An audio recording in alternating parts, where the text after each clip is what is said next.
Hey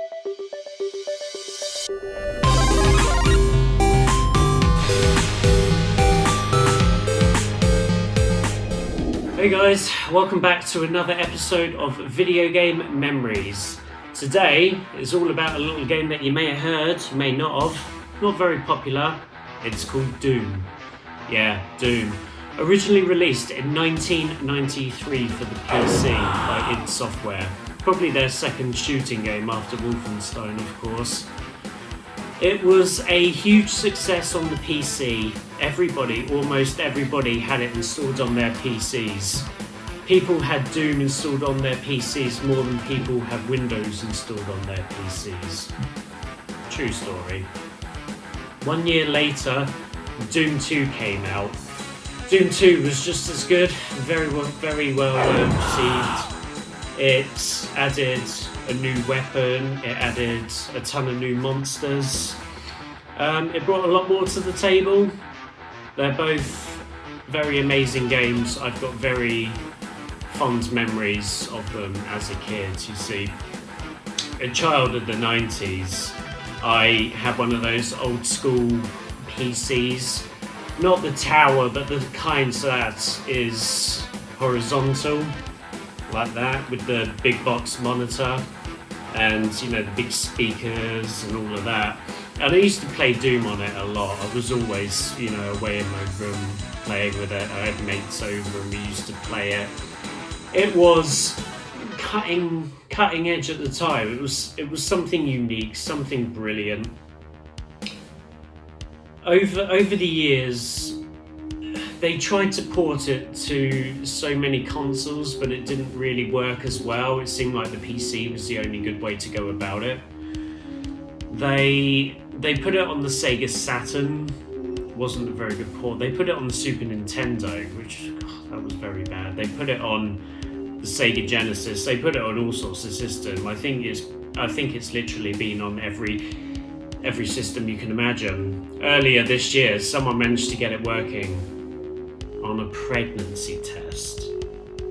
I'm not even joking. If you look it up on Google, someone somehow found a way to put a game on a pregnancy test. It just happened to be Doom. I want to talk very quickly about a game called Doom 3, which released in 2003. I'm not going to say much about this game because I think the game was an abomination. I don't know why they did what they did, but basically Doom 3 came out in 2003 originally for the Xbox 360 and PS3, I think it was. It's got absolutely no relation to the franchise. It's got none of the same characters in it, none of the same storyline, none of the same enemies in it. It's got nothing to do with Doom. There's nothing Doom about it. You're just some random marine on Mars trying to stop himself from dying because all of these aliens and spiders and everything are, infesting the... It's got nothing to do with Doom. In 1997, 6 years before, there was an exclusive game for the Nintendo 64 called Doom 64. As far as I'm concerned, Doom 64 is Doom 3 because it picks up right after the events of Doom 2. And, you're continuing on as the same character, the Doom Slayer. And that game was actually very good. Now that is Doom. It kept, it's got all the same, and it is Doom. It's like taking Mario out of Mario and then putting Sonic in it. That's not Mario, is it? That's Sonic.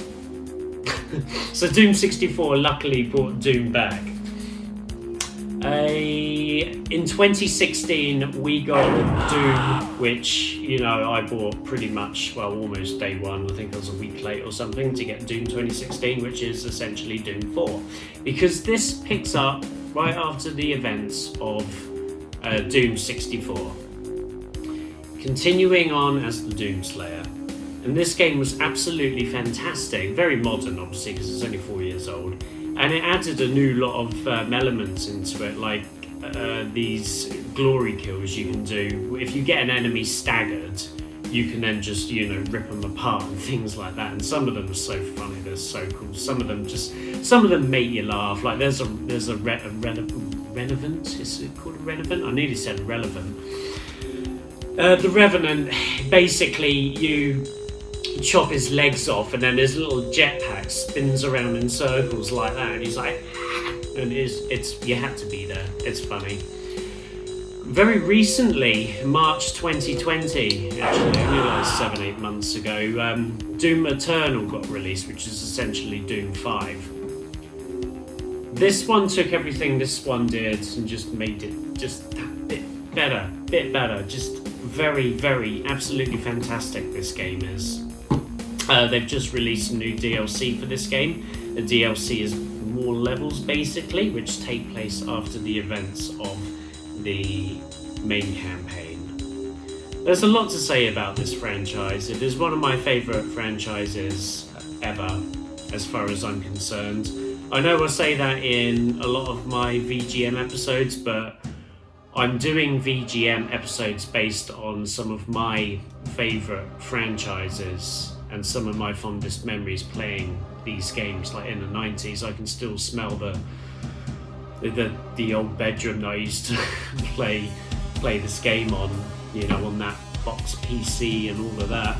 It was a massive acquisition about 2 months ago, actually. Microsoft paid $7.5 billion to own Bethesda.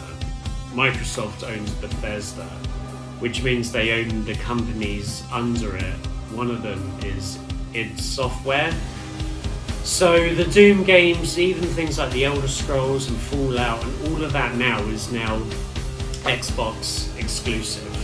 I think it's a really good move actually, because it gives, Microsoft, more exclusives, where PlayStation has always had more exclusives than that. But anyway, I don't want to get into that. It's not about, console wars and things like that. It's all about the Doom games, this one.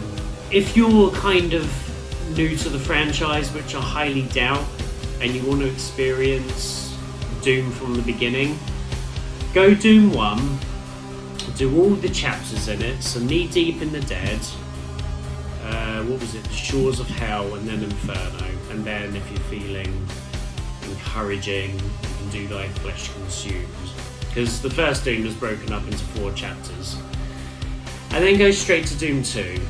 But then if you want to go further than that, don't play Doom 3. Play Doom 64, that is Doom 3. Okay, because it fits between this one and after Doom 2. So I highly recommend that. I think just about a year ago, maybe 2 years ago now, we got a remaster of the original first 2 Dooms. They are very accessible, including Doom 64 actually. Doom 1, Doom 2, Doom 64 you can now get on PC, like you always could obviously. You can get them on the Switch, you can get them on the Xbox One and PlayStation 4 and the next gen consoles to come. What they've done is, obviously the graphics and everything are exactly the same, but they've been given the HD textures, meaning that they're a lot cleaner, crisper looking. They now run at 60 frames a second, or higher than that if you're on a PC, and you've got a good enough PC for it. And they've also given you the 16:9 aspect ratio as opposed to 4:3. So basically you got a bigger field of vision. It fills out the whole screen, which is so much better. And you've got achievements and everything like that. So that is the best definitive way to experience Doom 1, 2 and 64. There's a lot more to offer with Doom 1 and 2 though as well, because if you, in the title screen, if you sign into the Bethesda login thing on the title screen in the Doom games, you can download and you get access to a lot more Doom campaigns. So you've got, you get a ton of free deal. I'm not sponsored or anything by Bethesda or anything. I'm just saying that you can download so much Doom. You've got Doom 1, but then you've got the Plutonia experiment you can download for free and play it. There are others, I can't actually remember some of the others. I think there's about 6 small campaigns on each of them, which is definitely worth checking out. Anyway, I am ranting quite a bit, so I'm probably going to do it for that episode here. If you want to follow me on social media at MattDoesGaming5, you can, and if you want to contact me personally, my email is mattdoesgaming5@gmail.com. I do read them. Feel free to hit me up. So guys, tell me some of your Doom memories if you have any decent ones in the comments below. So anyway guys, until the next one.